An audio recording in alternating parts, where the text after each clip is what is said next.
한국교원대 김석영입니다. 앞서 세 분 발표해 주신 선생님들께서 이미 여러 층위의 문제를 이렇게 지적을 많이 해 주신 것 같습니다. 그래서 조금 중복되는 부분도 있고 해서 저는 조금 생략을 하고 말씀을 드리려고 하는데요. 우선 소일령 교수님 발표에서 이제 제가 이 문제로 글을 쓴 적은 없기 때문에 분류에 포함되지는 않았습니다만은 굳이 말하자면 제가 가장 절충파가 아닌가 싶기는 합니다. 양세욱 선생님도 어쨌든 한자음을 쓰고 계시는 입장이고, 저도 이제 기본적으로는 이 문제가 어떤 당위의 문제라고 보지 않는 입장이고요. 선택의 문제라고 생각을 합니다. 선택의 문제이기 때문에 저는 이게 이제 뭐 저도 물론 누구보다도 한자를 많이 다룰 수밖에 없는 입장, 전공상 그런 입장에 있고, 한자와 관련해서는 다른 사람들보다는 조금 더 비상한 관심을 가질 수밖에 없는 입장에 있는데, 그래서 이게 이제 이를테면 한자음 표기가 정착이 된다면 저는 기꺼이 한자음 표기를 수용할 그런 의사가 있습니다. 그런 점에서 이제 굉장히 좀 뭐 절충적이고 어떻게 보면 약간 회색 분자처럼 이렇게 비칠 수도 있겠습니다. 현재는 현행 표기법이 아시는 바와 같이 규정하고 있기 때문에 저도 여러 가지 번거로움을 감수하고 현행 표기법을 사용하고 있는 그런 입장이기도 합니다. 그런데 이제 제가 글을 쓸 때 약간의 구분은 있습니다. 제가 논문을 쓸 때는 굳이 현행 표기법을 사용하지 않습니다. 왜냐하면 그냥 한자를 써도 되기 때문이죠. 같은 제 분야의 논문을 읽는 분들이 굳이 이런 표기법을 필요로 하지 않기 때문에 쓰지 않습니다. 다만 저는 그런 전문성이 굳이 표현하자면 없다고 얘기해야 될 다수의 대중을 상대로 글을 쓸 때에는 그냥 현재의 표기법을 따르고 있는 그런 입장이다, 이렇게 드릴 수 있겠습니다. 그리고 현행 규정에서 이제 관용 표기에 관한 허용 규정이 잘 아시다시피 있습니다. 그래서 저는 가능하면 관용 표기가 허용되는 경우에는 관용 표기를 따르는 또 그런 편입니다. 예컨대 중국의 현대 표준 중국어를 보통화라고 하는데요. 중국음으로 발음하면 부통화이고 그대로 표기하면 한글로 표기했을 때 푸통화 이렇게 표기를 할 텐데 이게 이제 관용 표기 허용의 사례 중에 하나입니다. 표준국어대사전에 보통화라는 항목이 수록이 되어 있습니다. 그래서 저는 그냥 보통화라고 쓰는 쪽을 더 선호하는 그런 편이기도 합니다.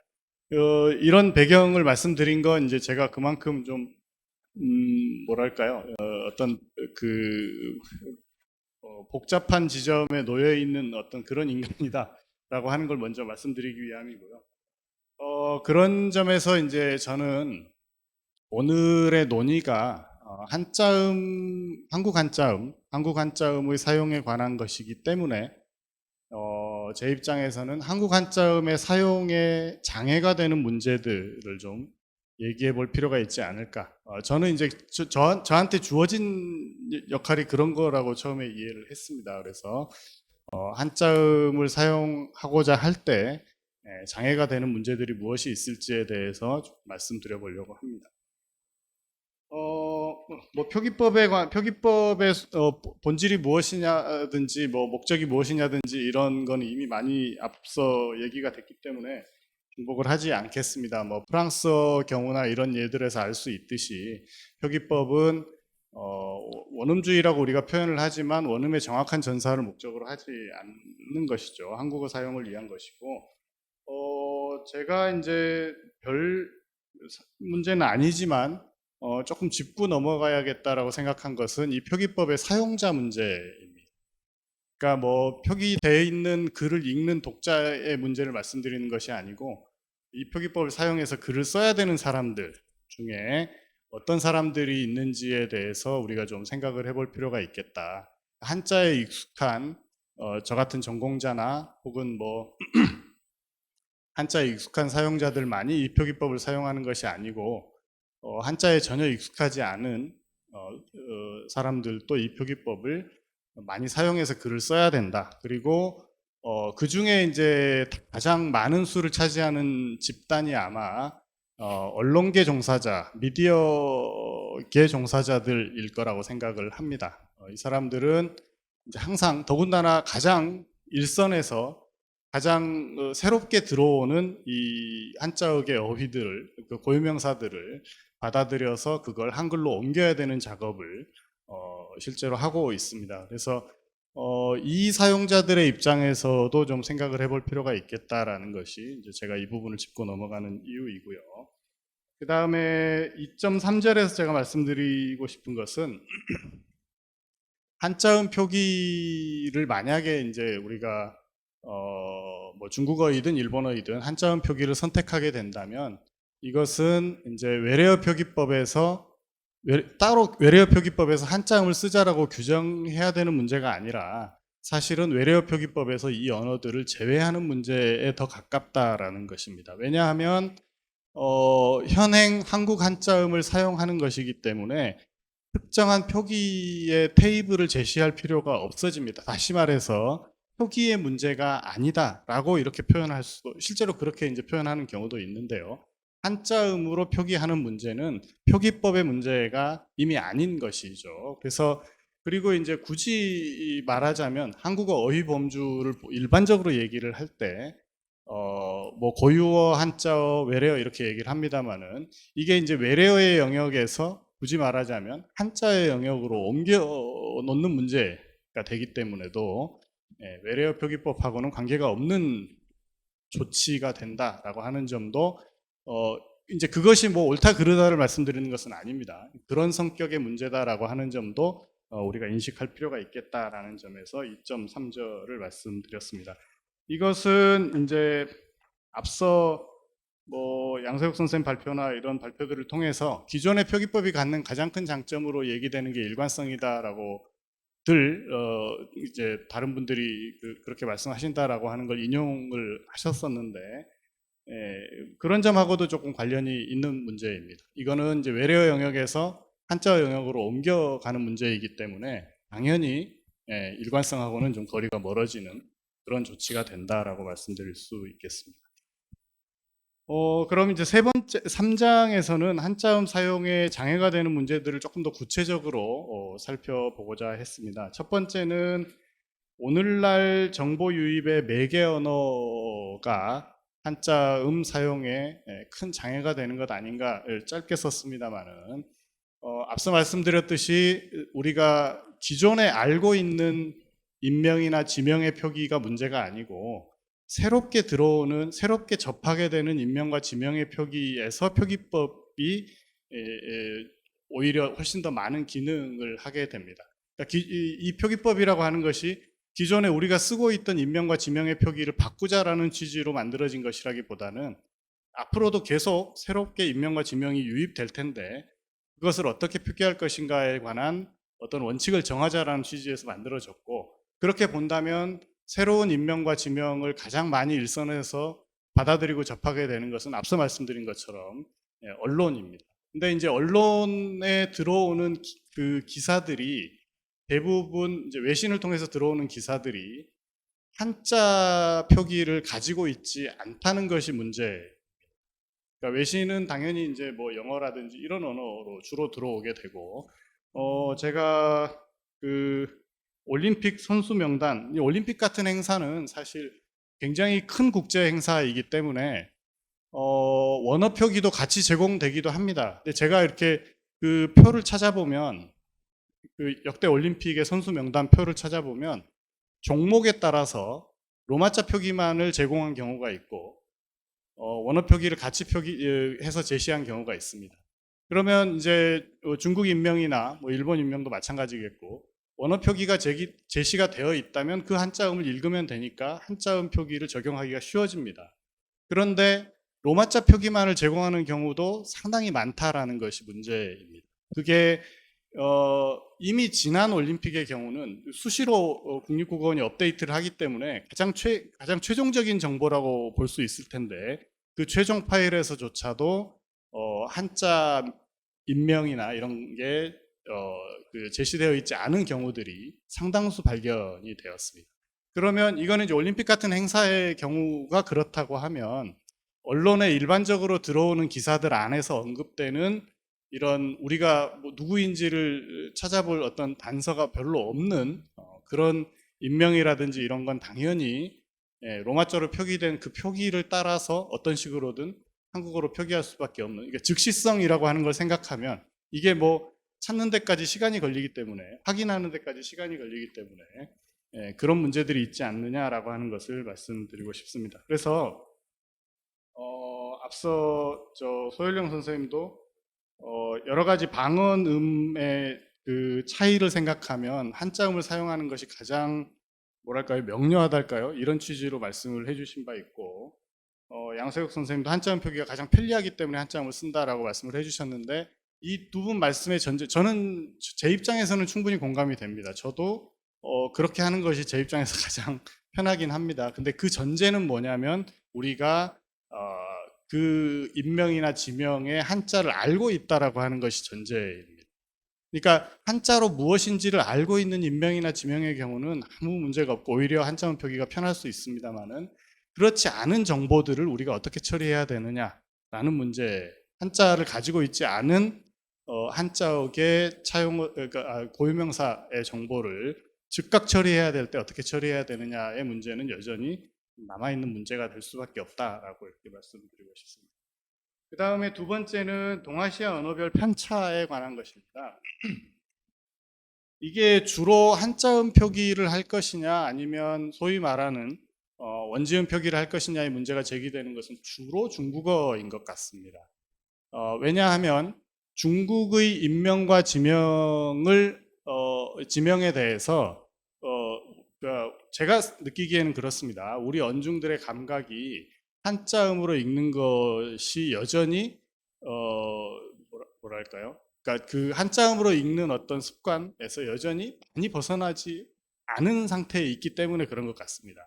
근데 똑같은 한자 개 고유명사를 사용하고 있는 다른 나라들을 살펴보면 양상이 중국하고 꼭 같지만은 않습니다. 예를 들면 이제 제가 그 발표문의 3.2의 두 번째 단락에서는 중국어의 경우도 표기가 엇갈리는 예들, 그 한자음 표기나 원지음 표기가 이렇게 제가 이렇게 꺽쇠 표시를 한 것은 그 수학의 꺽쇠입니다. 역사언어의 꺽쇠로 이해하시면 안 되고 수학의 꺽쇠, 많다 적다를 이제 그렇게 실제 사용이 이쪽이 많다 저쪽이 많다를 이렇게 표기해 둔 것이고요.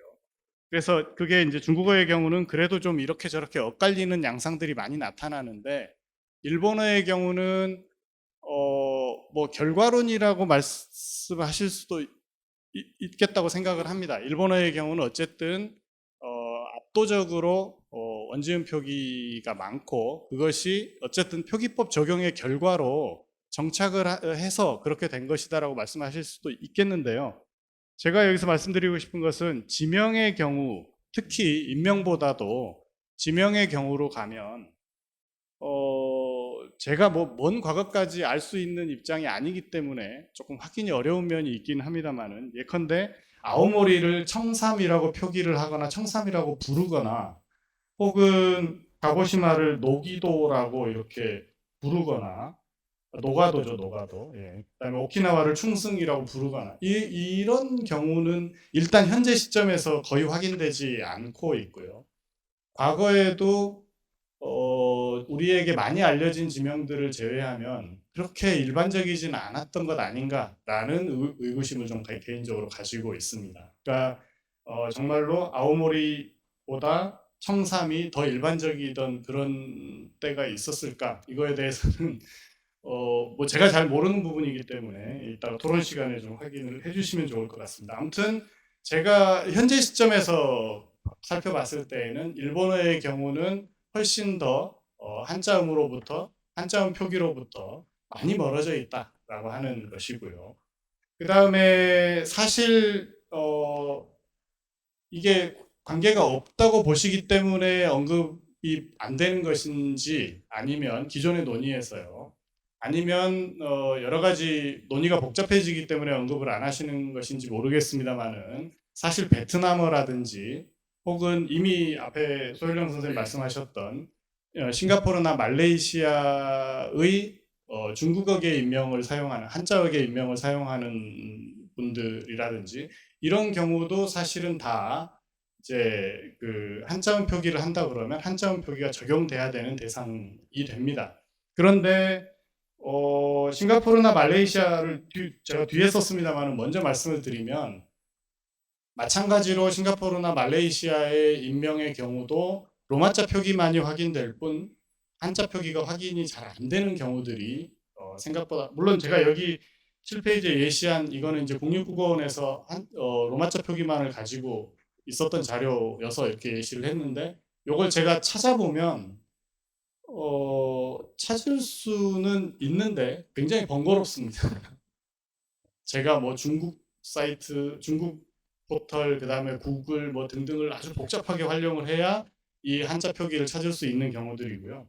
더 문제는 이제 베트남이라고 생각이 되는데 베트남의 경우는 거의 사실상 본인에게 확인하지 않는 한 한자 표기를 알 수가 없다라고 봐야 됩니다. 그러니까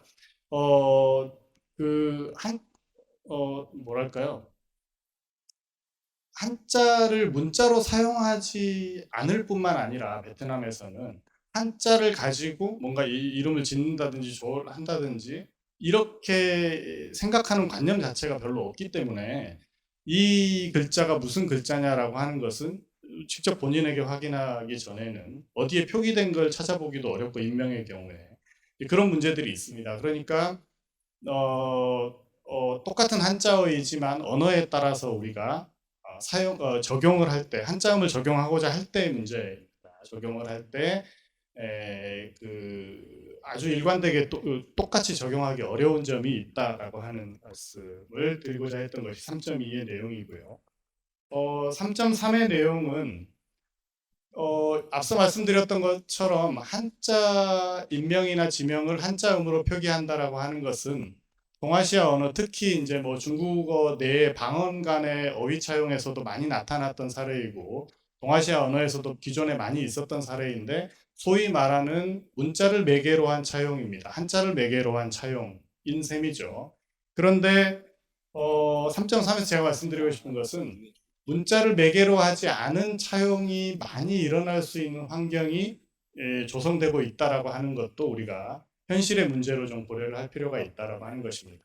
그러니까 중국어 학습자의 증가는 한자음을 중국음으로만 인지하고 있는 한국인의 증가로 이어질 가능성이 다분히 있습니다. 예컨대 제가 거기 예로 들었습니다만은 먹는다는 뜻의 칠 같은 경우 한자음은 흘입니다만 이 글자가 흘이라는 한자음을 가지고 있다는 사실을 모르는 중국어 학습자가 저는 더 많을 것이라고 생각을 합니다. 그러니까 그런 부분도 우리가 이제 현실적으로 그러니까 이거는 적용의 문제가 아니고 중국어 고유명사 자체도 이런 배경을 가진 한국인들, 그러니까 이런 중국어 학습자들의 경우에는 중국음으로 더 익숙하게 받아들이고 한자음으로는 굉장히 낯설게 받아들일 가능성이 있다라는 말씀을 드리는 것이고요. 그 다음에 다문화 다언어 사회라고 하는 저희가 이미 뭐 외국인 인구가 200만 명을 넘어선 것이 2016년으로 제가 기억을 하는데 2019년에 정점을 찍었다가 다시 200만 아래로 떨어졌다가 작년에 다시 200만으로 회복을 했다라는 기사를 본 기억이 있습니다. 근데 다문화 사회라고 얘기를 하는데 다문화 사회라는 의미는 다언어 사회라는 것을 의미한다라고 저는 생각을 합니다.